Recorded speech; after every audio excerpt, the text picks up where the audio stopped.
So, today I chose a verse from the Śrīmad-Bhāgavatam.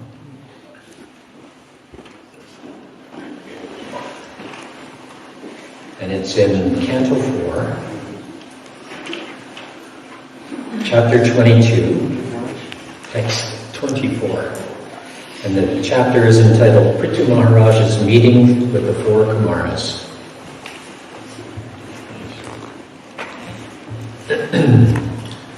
Does anybody even have a book or anything?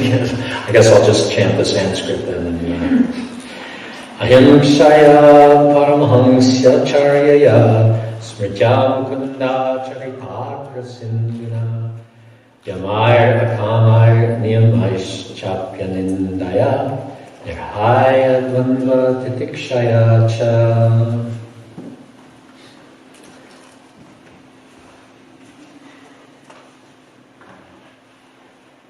So word for word. Ahimsaya, by non-violence. Paramahamsaya charyaya, by following in the footsteps of great acharyas. Smritya, by remembering. Mukunda, the Supreme Personality of Godhead. Acharita agra, simply by preaching his activities. Sidhuna, by the nectar. Yamai, by following regulative principles. Akamai, without material desires. Niyamai, by strictly following the rules and regulations. Cha, also. Api, certainly. Anindaya, without blaspheming. Nirihaya, living simply plain living. Vanva, duality. Titikshaya, by tolerance.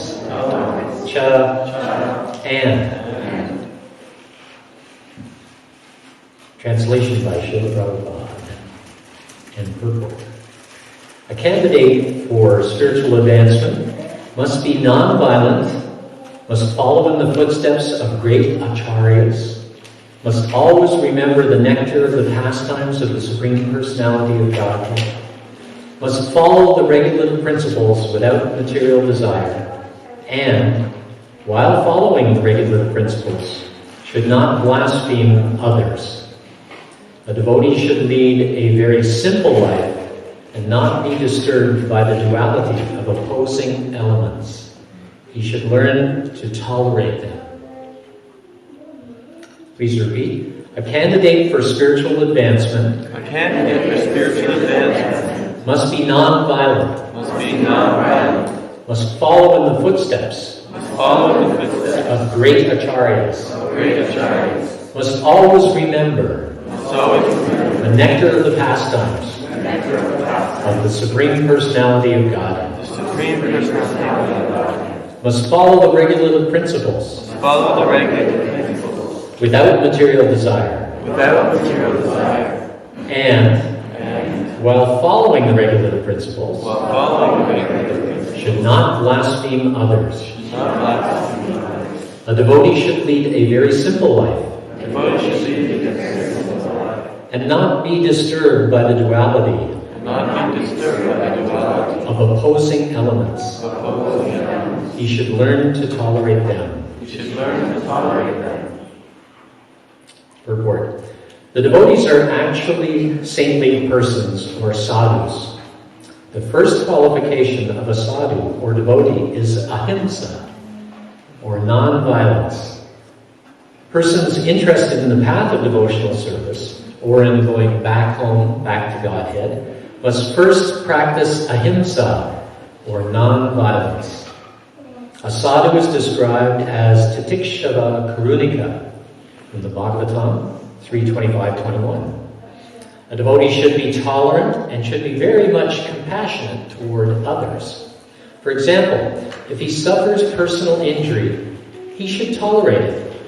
But if someone else suffers injury, the devotee need not tolerate it. The whole world is full of violence, and the devotee's first business is to stop this violence, including the unnecessary slaughter of animals. A devotee is the friend not only of human society, but of all living entities, for he sees all living entities as the sons of the Supreme Personality of Godhead. He does not claim himself to be the only Son of God and allow all others to be killed, thinking that they have no soul. This kind of philosophy is never advocated by a pure devotee of the Lord. Suryadas Sarvadehinam. A true devotee is the friend of all living entities. Krishna claims in Bhagavad Gita to be the father of all species of living entities. Consequently, the devotee of Krishna is always a friend of all. This is called ahimsa. Such non-violence can be practiced only when we follow in the footsteps of great acharyas. Therefore, according to our Vaishnava philosophy, we have to follow the great acharyas of the four sampradayas, or disciplic successions. Trying to advance in spiritual life outside the disciplic succession is simply ludicrous. It is said, therefore, Acharyavan Purusho Veda. One who follows the disciplic succession of acharyas knows things as they are. That's from the Chandogya Upanishad, 6.14.2. Tat vidyanartam sagurum eva vigachat. In order to understand the transcendental science, one must approach the bona fide spiritual master. That's from the Mundaka Upanishad, 1.2.12. The word smritya is very important in spiritual life. Smritya means remembering Krishna always. Life should be molded in such a way that one cannot remain alone without thinking of Krishna. We should live in Krishna so that while eating, sleeping, walking, and working, we remain only in Krishna. Our Krishna Consciousness Society recommends that we arrange our living so that we can remember Krishna. In our ISKCON society, the devotees, while engaged in making spiritual sky incense, are also hearing about the glories of Krishna or his devotees. The Shastra recommends Smartavya Satatam Vishnu. Lord Vishnu should be remembered always, constantly. Vishmartavyo na jatuchit. Vishnu should never be forgotten. That is the spiritual way of life, smritya. This remembrance of the Lord can be continued if we hear about him constantly. It is therefore recommended in this verse, Mukunda charitagra siddhuna. Siddhu means nectar.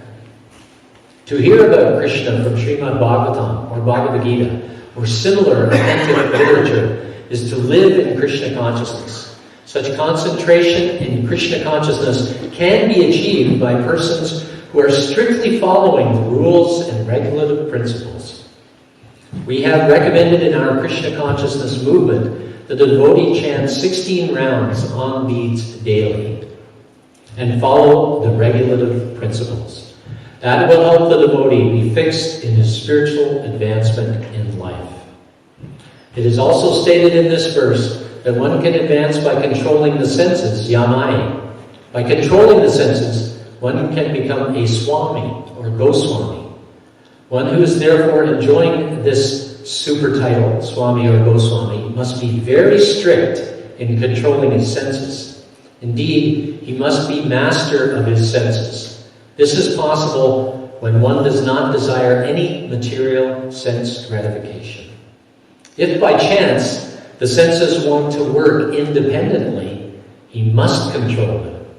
If we simply practice avoiding material sense gratification, controlling the senses is automatically achieved.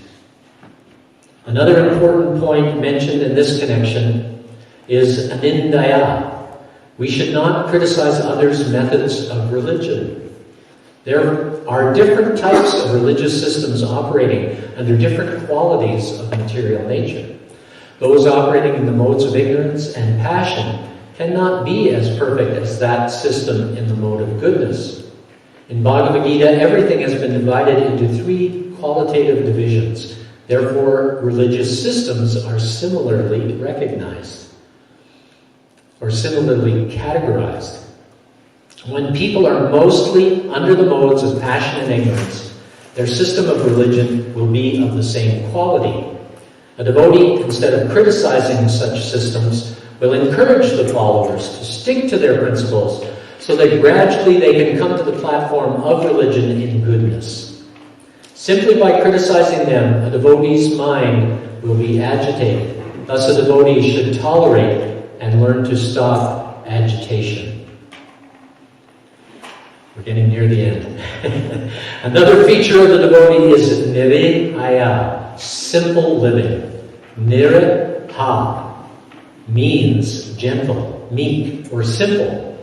A devotee should not live very gorgeously and imitate a materialistic person. Plain living and high thinking are recommended for a devotee. He should accept only so much as he needs to keep the material body fit for the execution of devotional service. He should not eat or sleep more than is required, simply eating for living and not living for eating. And sleeping only 6 to 7 hours a day are principles to be followed by devotees. As long as the body is there, it is subjected to the influence of climactic changes, disease, and natural disturbances, the threefold miseries of material existence. We cannot avoid them. Sometimes we receive letters from neophyte devotees questioning why they have fallen sick, although pursuing Krishna consciousness. They should learn from this verse that they have to become tolerant. Dvandva tatikshaya.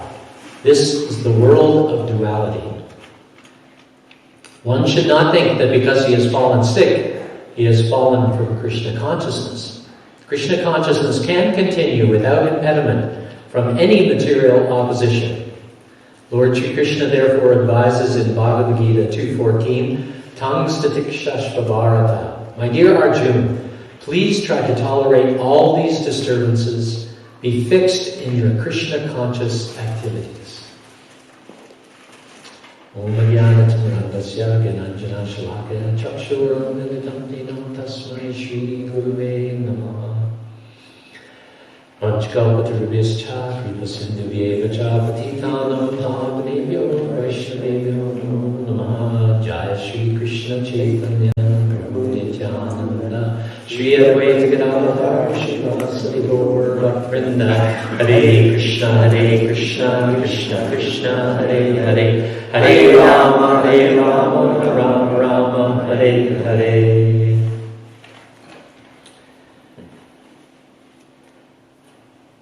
So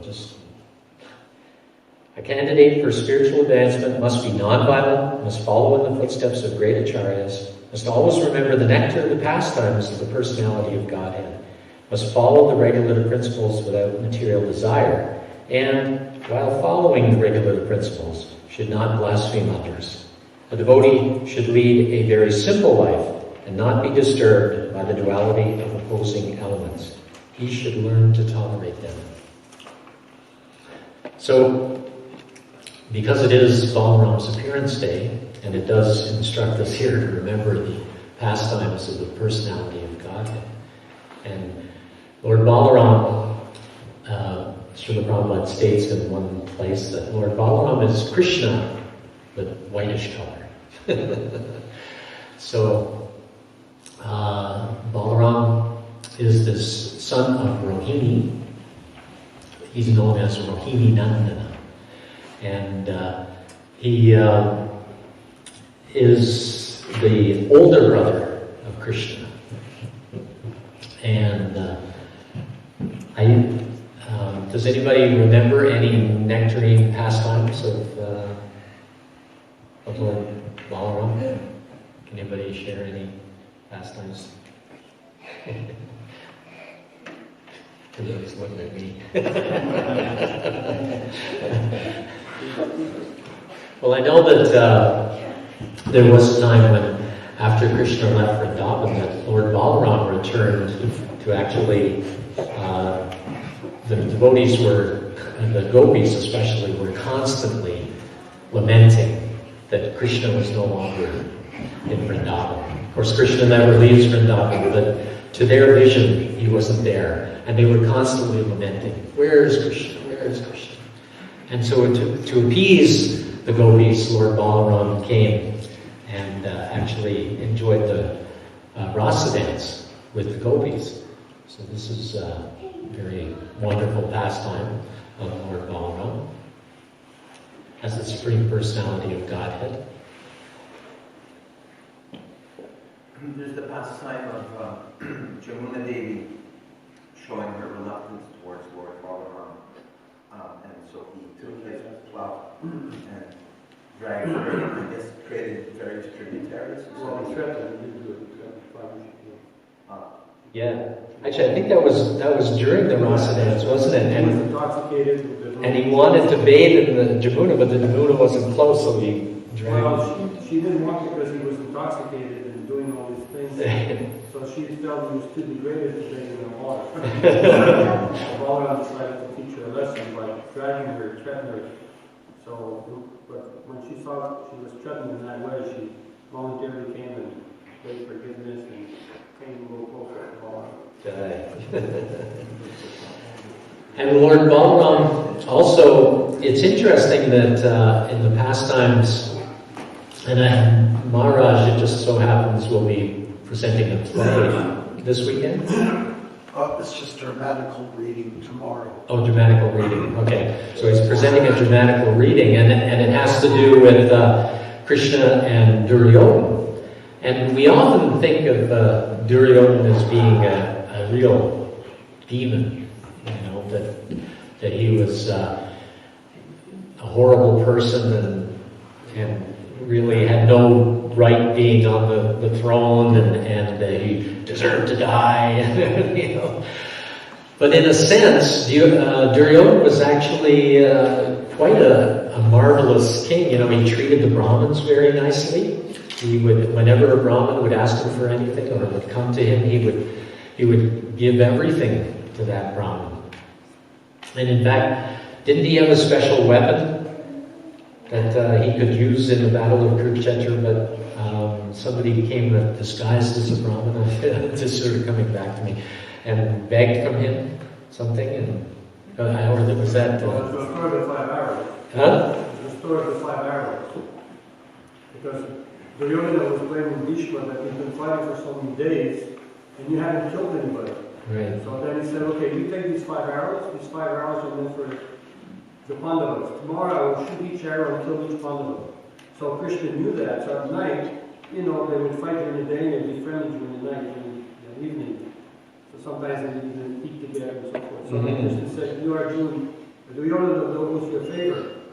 Because when you saved them, when he was kidnapped in the gypsies, because when the Pandavas were in exile, they were in the forest, Duryodhana went there to irritate them even more. So he was next to their camp and eating and doing all sorts of stuff. Meanwhile, they were just eating weeds practically. You know, they're in the forest, they're not eating anything fancy. But he got drunk, and then he insulted one of the tribe girls, she was the princess of the tribal king. So they arrested them and they were going to kill him. So then Karna was drunk like anything, so he couldn't defend, so he went to the Pandavas. And of course Arjuna wasn't into it, Bhima wasn't into it, but Yudhishthira said, no, he's our brother. We have to go and defend him. We'll settle our differences later, but this is our duty. So they went and saved him. So he owed them a favor. So then Arjuna went and asked for those arrows. So then, Bhima understood, Bhishma understood. The only person who could know about this was Krishna. Yeah. So then, and then amazingly enough, that the one main disqualification of Duryodhana was that he did not believe that Krishna was the Supreme Personality of Godhead. And so not understanding that Krishna is the Supreme Personality of Godhead does disqualify one from sitting on the throne. And yet, at the same time, Krishna, in his incarnation as Balaram, was really good friends with Duryodhana. And they practiced martial arts together and had many pastimes together. And because during the battle, Balaram actually had affinity for Duryodhana and for the Pandavas, for Yudhisthira and the Pandavas, he actually went on pilgrimage. He said, I will not take part in this war, and I'll go on travel to the holy places. So in this way, Balaram avoided having to choose sides.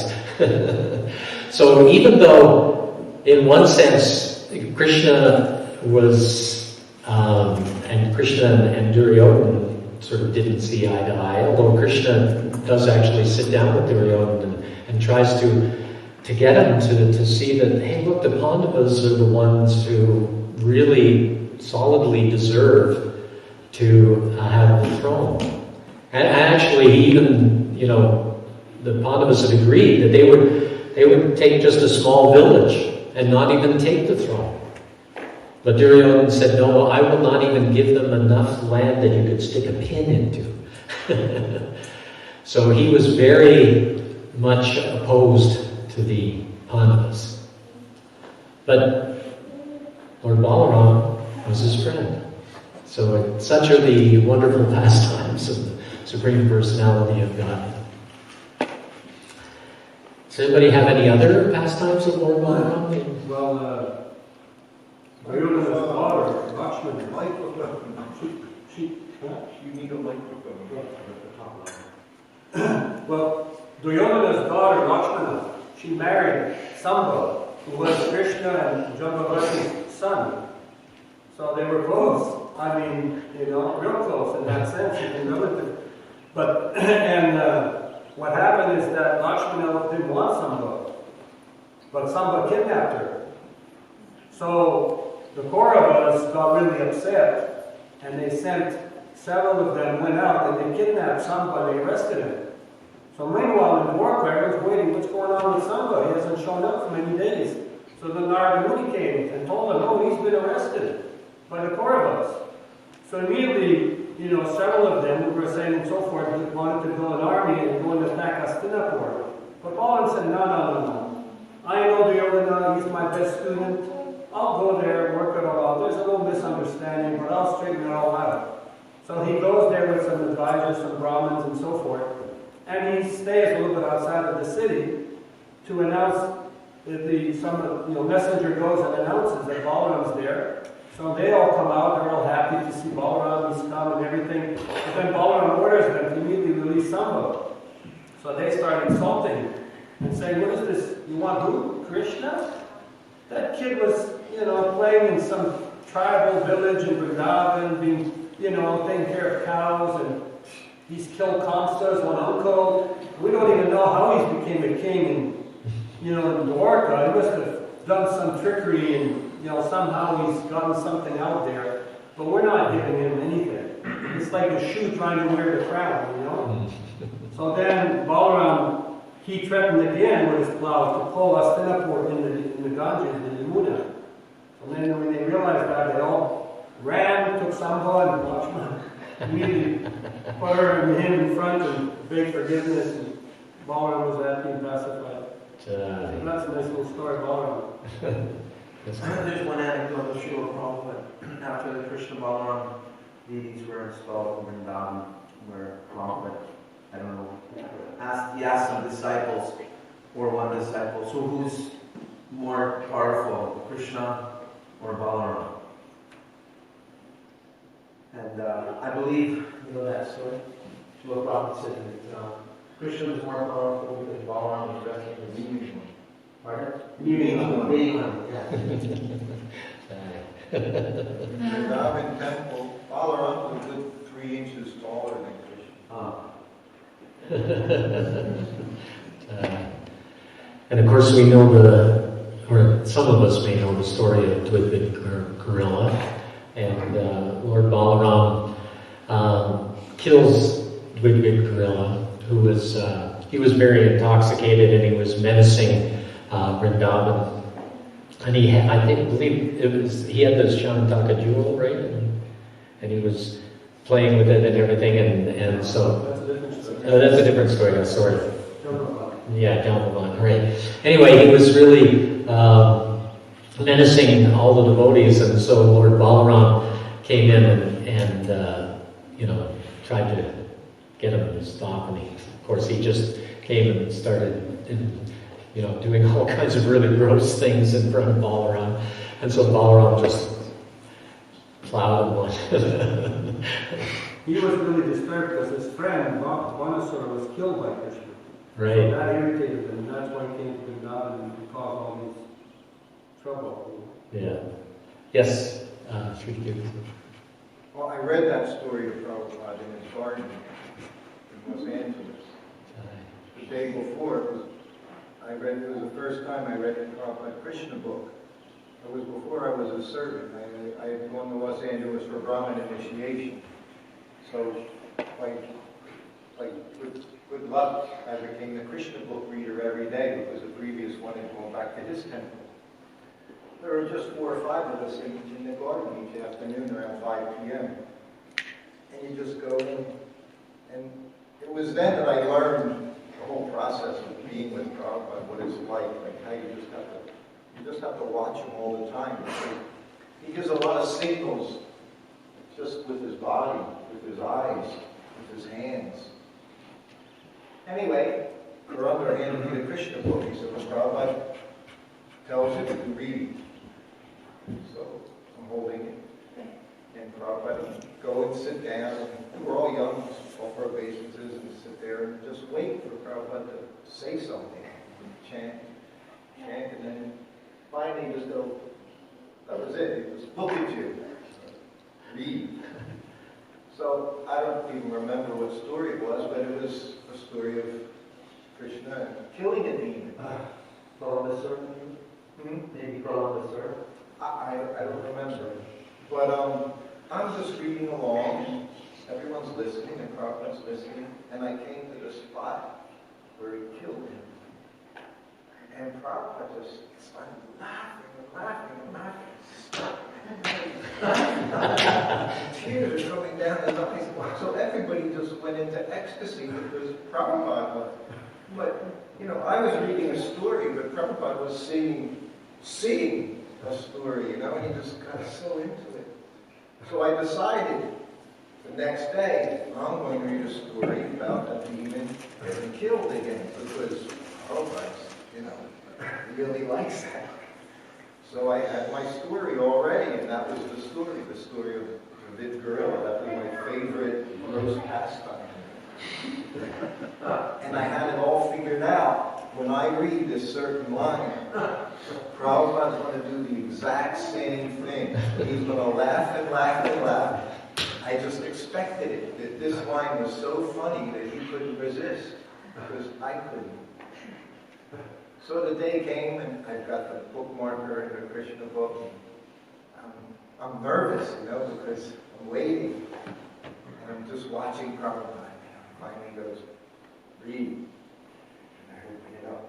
And it comes very soon in the story. Like you said, he's doing so many nasty things. He was behind him, and there was a fire jug that was going on, right? So what does he do? He comes out, and he starts urinating on him. So to me, that was just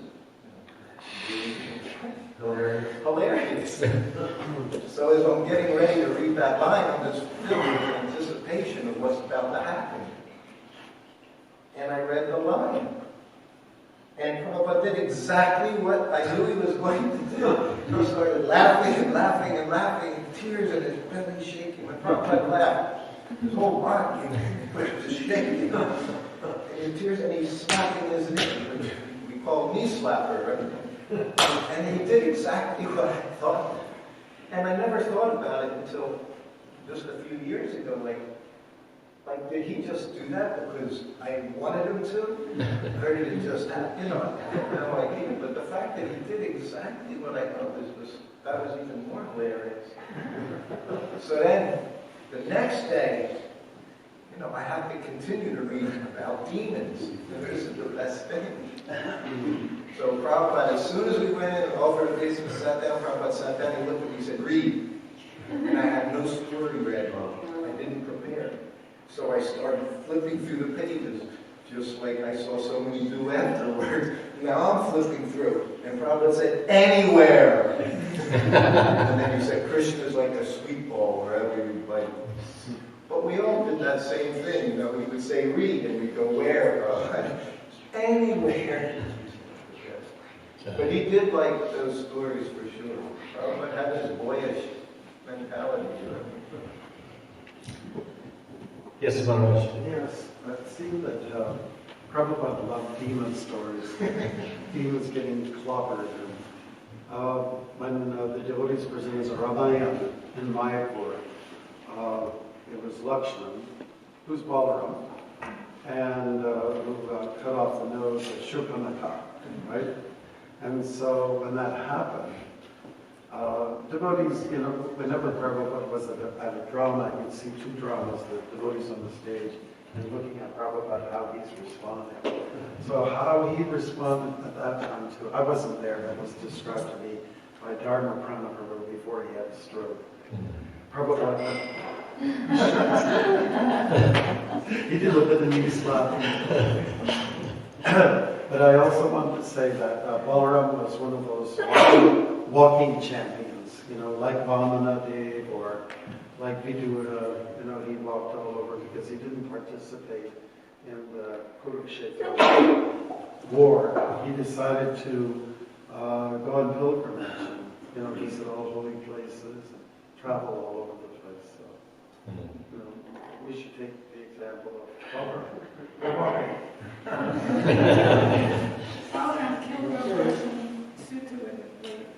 That's right. Actually, Vaishnava Sanga was just talking about that in Toronto. Two questions. One is about the verse. We see so much, I guess, so-called violence going on with even the pastimes of killing demons and whatnot. So how can we relate that to our devotional life of not wanting to apply non-violence in our lives or our activities? Actually, especially when the topic is ahimsa. Ahimsa, yeah. Actually, in the purport, Srila Prabhupada talks about one should tolerate any violence towards oneself. So if somebody attacks you, then you just kind of take it. It's like, I deserve it. It's like Krishna sending me this purification, this karma. In some way I deserve this, I should just take it. But if someone is attacking a friend of you, a devotee in the community, then, or somebody else who's innocent and is getting attacked, then you go and protect. You may have to use violence to stop that person from doing it. I can remember one time at the temple, Maharaj, do you remember? There was this one man in the morning, I think you and I had things to talk about, and it was right after Mangalartik, and we were talking about something. And so it took us maybe 5 or 10 minutes before we started our japa. And when we finally started our japa, this man came to you and started saying, why are you talking during, and he started really attacking you. You are not devotees. Who are you? He just started getting really upset. And I was shocked. And he kept hammering Maharaj. So I sort of came over and I said, hey, well, stop. You can't be saying this. And he said, no, I know what I speak truth. And he, and he just kept on going like this. And then he said, and you are a dog. He said that to me. I said, I may be a dog, but I'm Krishna's dog. and I got really upset. And he just like, what? And I started chasing him out of the temple. And I chased him right out onto the street. But there was another time when, just before I got initiated in New Vrindavan in 1974, I was out on Sankirtan and I'd just taken a donation, we're helping people around the world, everybody give a donation. And somebody threw a quarter in the can and I gave them the Back to Godhead magazine. And they started walking away and I started, talking to somebody else and all of a sudden I heard behind me, Krishna! Like this really demonic voice, And I was like, oh no. And then this guy just came and he grabbed me by the shirt and he pushed me across to the front of the car and he said, give me my money back, I don't want to give to Krishna. And he tore my shirt actually and he was holding me down. And I was like, no, this money's in the can, it belongs to charity. And other people started coming around and they were kind of looking at what's going on. And just then, Balakrishna, who lives in Sharanagati, everybody knows Balakrishna, he was coming to pick me up. It was the end of the long day, like he had dropped me off at 10 o'clock in the morning and it was about 8:30 at night. And he just drove up right at that time and I could see the van came there were cars going this way and this way in front of the shopping center here, and then all the cars are parked here. And I'm being held across the front of a car in the parking lot. And he drove into the oncoming lane and stopped right in front of where the whole thing was happening, jumped out of the van, pulled the guy off and just, and Balakrishna is not a very big guy, and this guy was a fairly big guy. But Balakrishna just hammered him, pow, right in the face. And the guy went flying back, and his wife was going, come on, dear, come on, dear. And anyway, so that's the kind of, that's when you're using violence in the proper mood to protect the devotee. So I got protected by Krishna's devotee. And then the next day we drove down to Vrindavan and we got initiated that weekend. Krishna's Balaram is known as Haladar. Dhara, it's like Krishna's Giridhara, holding the Govardhan, and also Balaram's, I believe Hala means plow. Wow, right. So Prabhupada commented in one place, just as Krishna went to play his flute, which helps to beckon the cows. So Lord Balaram, he's there plowing the land. So he was making this point that both aspects of the Lord are showing the example of living off the land, protecting the cows.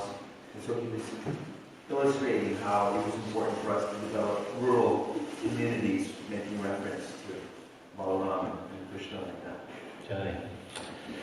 So, we are here at the Sadhu Sangha.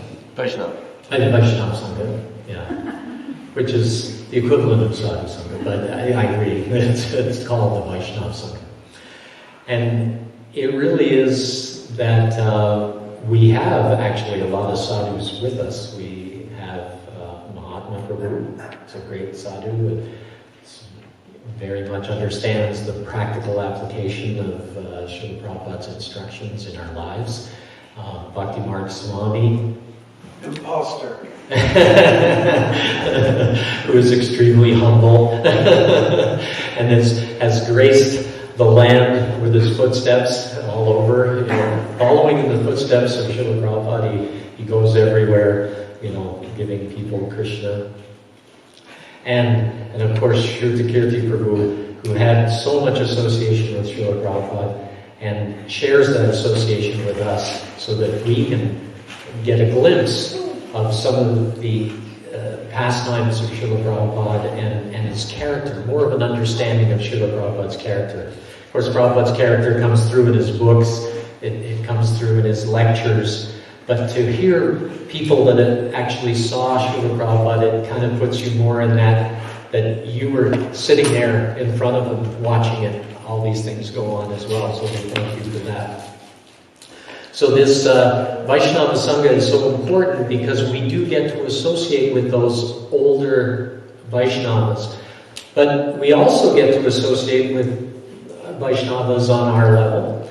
And we get to hear, how they're propagating Krishna consciousness in their own communities, what Sankirtan activities they're doing or how they're preaching Krishna consciousness. Even if they're working or like that, they can spread Krishna consciousness. Actually, it's interesting that I haven't had a shaved head in a long time.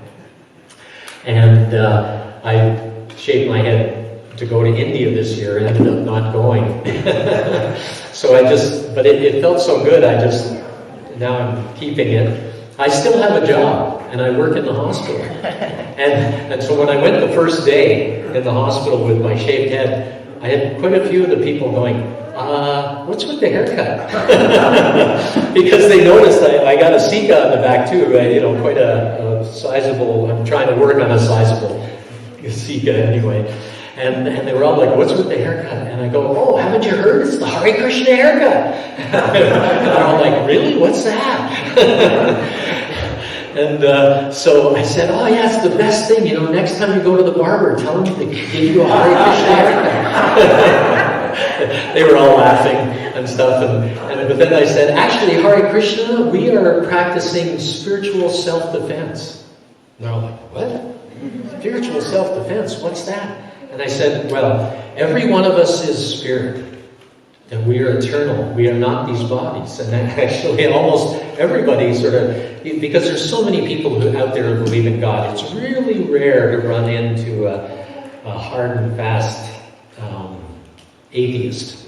Because they say that in most, when they do a poll, they found that practically 90%, I think, of Americans believe in God or believe in the spirit soul and, believe in spirituality of some kind. So that, there's only about 10% of the population that don't believe in anything like that. So most people go, oh yeah, I get that. But now our spirit, our eternal spirit, which is eternal, it's full of knowledge and is eternally happy, is being bombarded by all these things in the material, is identifying with this material body and is being bombarded by all these things. So it needs some defense. So we have to defend ourselves against this bombardment. And how do you defend yourself? You chant Hare Krishna. And they're all like, wow. That's really neat. I mean, most of them, not all of them. So, because a lot of people have a lot of respect for people who are sort of in the martial arts, so when you say you're in spiritual self-defense, they immediately they accept you as maybe a guru of, spiritual self-defense, and then you come on as the guru. And actually, Lord Balaram is known as Adi Guru. He is the first guru. So, and by associating with devotees, then we can understand what everybody is doing in their particular temples, and we get to hear their realizations.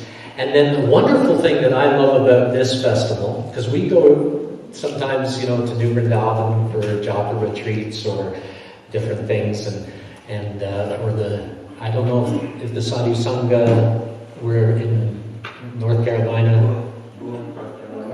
North Carolina. I don't know if they actually go out on Harinam. No. But the wonderful thing that I love about this festival is that we take the realizations that we get here and we go out to Shawinigan. And we give people the chance to hear about Krishna, to hear the holy name, to get a book, and to, also share in this devotional service. And because Vaishnava Sanga, or Sadhu Sanga, Sarva Siddhi, Sarva Shastra Koya, Lava Matra Sarva Sadhu Sanga, Sarva Siddhi Hoy. Yeah, by even a moment's association, alava, actually the purport for that verse is one line. And it says, alava, by astrological calculation, is 1/11 of a second. And that's the whole purport. So even by 1/11th association with a pure devotee, one can get all perfection. Then what is that perfection? That perfection that Srila Prabhupada is mentioning in the purport is always remembering Krishna. If we always remember Krishna, then we're on the perfect platform. All the pure devotees of the Lord are always remembering Krishna. So by just having a little association with the pure devotee, the spark of devotional service of Srila Prabhupada says, that it is not an artificial imposition of the mind, but it is the natural position of the soul. So it's not something artificial that we're giving these people. It's the natural position of the soul. And by 1/11th second association with a pure devotee, one actually ignites the fire, the spiritual fire that is within us. Because right now, everybody's walking around thinking that they're material bodies. And they're trying to enjoy the material world, which is not at all enjoyable. It's interesting that sorry, I'll come back. But I'm in the hospital just this week. I'm looking after a fellow who is 88 years old. And actually, I can probably mention it here. I don't think it'll. But he used to be, I don't know if anybody ever watched My Friendly Giant. It's probably more of a Canadian show. Jerome? Yeah. But any Canadian kids who grew up in Maharaj watched My Friendly Giant as a kid. This guy was actually the voice of Rusty and Jerome. And he's in the hospital in Lindsay. But he doesn't believe in God. He's more agnostic, not really atheistic. It's not anti-God. But he's just never really heard anybody give a really good explanation of the self and God and the relationship between the two. And so I asked him, do you believe in God? And he says, no. And that's why I am afraid to die. He said that. I am afraid to die because that will be the end of my existence. And I sort of tried to say to him, well, look, if you believe that you are just matter, then you never spiritually really existed at all. Right? You're just a bunch of chemical reactions. When I'm speaking to you and you're hearing, it's just a bunch of chemical reactions. What you're seeing is just a bunch of chemical reactions. The thought processes you're thinking are just a bunch of chemical reactions. All your consciousness is just a bunch of chemical reactions. So you are nothing but matter. So who cares if matter is in this state or in the dead state? What does it matter? He sort of started looking at me like, okay, you kind of got me there. And I said, unlike many of the religions, like Śrīmad-Bhāgavatam was mentioning in the purport about religions in the mode of ignorance and passion, and many of them, they have this understanding that the world has only been around for 5,000 years, and they believe in the creationist, philosophy that it was a very short, fast thing that just, in 7 days, poof, everything came about. And we know from the Bhagavatam that actually Lord Brahma took a long time, to create. On one day he created all the aquatics, on another day he created all the things that fly, on another day he created the beasts that walk the earth. So it took days of Lord Brahma to make the creation happen. It wasn't a very fast and quick thing. It took a long time. And so I was explaining this to the fellow, and he started to think, oh, well, here's a completely... And I explained to him that actually, right now, according to the calculation of the duration of the universe, right now we're only about halfway through the duration of the universe, and it's over 1 trillion years. So, he started like, wow, this is really different from any other creationist theory I've ever heard before. And he really started to, inquire. And he said, and what do you call it? And I said, Hare Krishna. This is the Hare Krishna movement and the Hare Krishna philosophy. And he went, Hare Krishna, really? I never heard of it. At one time, Hare Krishna was a household word, and this guy was based in Toronto, and really in Toronto, there were very few people who escaped seeing the Hare Krishnas, because at one time we were on every street corner all the time, and really in Toronto, he was working just in the downtown Toronto area, so it was really amazing that during those times, he was right there, and he missed, this whole interaction. Or he saw the devotees and just went, ooh, crazy.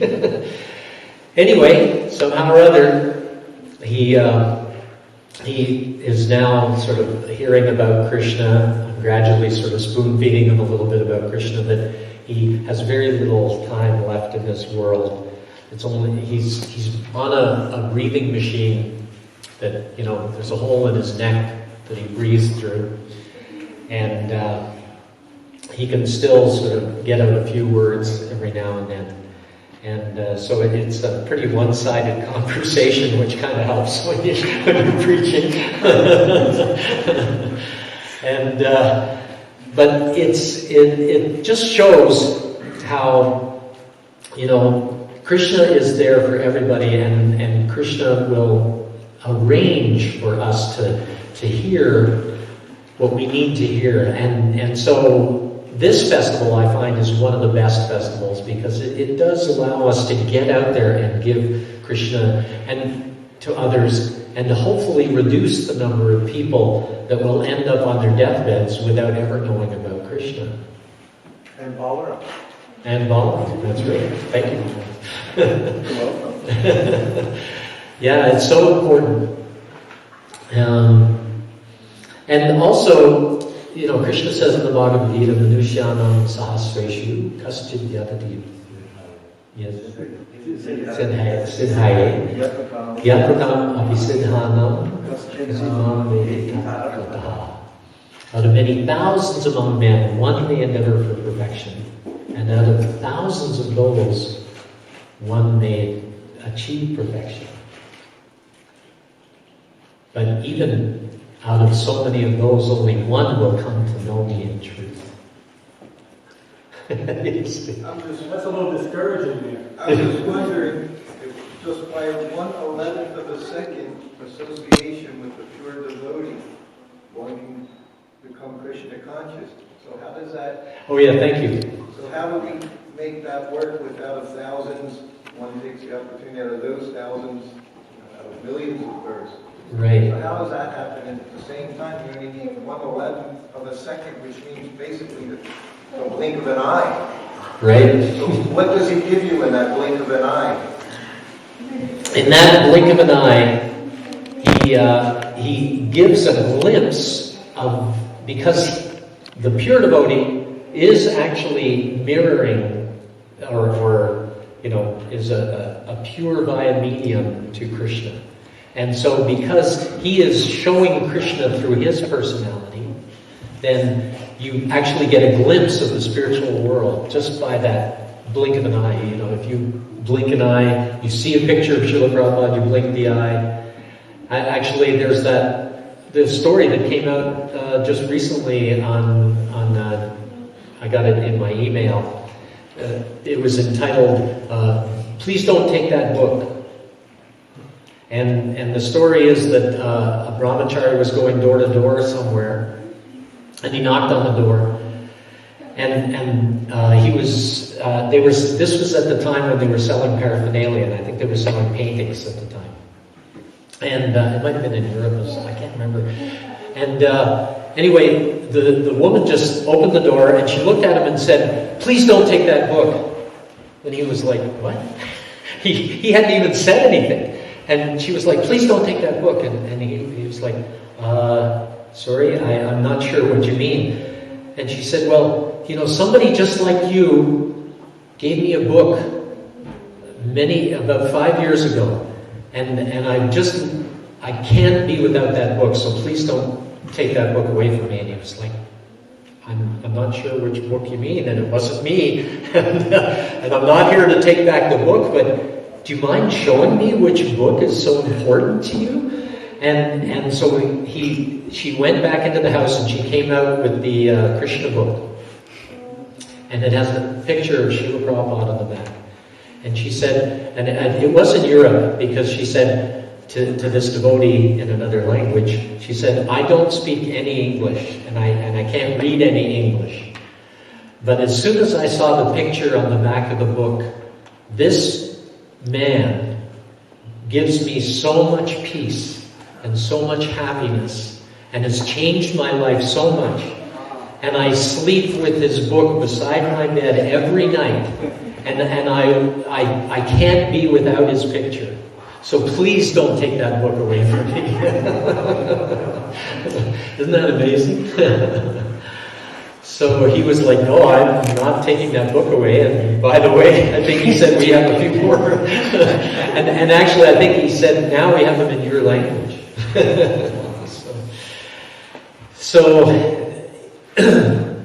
So it's by that minutes, that lava mantra, that 11th of a second, that somebody gets a glimpse of Srila Prabhupada.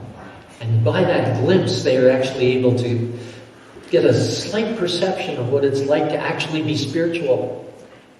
For the first time, perhaps, and there's millions of births in the material world, they suddenly get a glimpse of what it's like to be spiritual. And it opens their eyes. And so then they because they've gotten that glimpse, it's just like they need more. It's like they need another fix. An addict is always looking for his fix. And so, because that little bit of devotional service has been awakened in them, they need that. The spirit soul starts looking for the fix. And they start wondering, where is Krishna? Where is Krishna? Which is exactly what the gopis were praying when Krishna left the rasa dance. They were, where is Krishna? Where is Krishna? And they were completely crying. And I remember when Maharaj put on that play. Oh wow, it's 9:09 already. Sorry, I didn't know it had gotten so late so fast. It was all the nectar of Balaram's pastimes that kind of got me away from the original class. But sorry. Anyway. It gradually will ignite in them the process of looking for devotional service and getting them to pursue their soul's real interest and become devotees and go back home, back to Godhead. So thank you very much.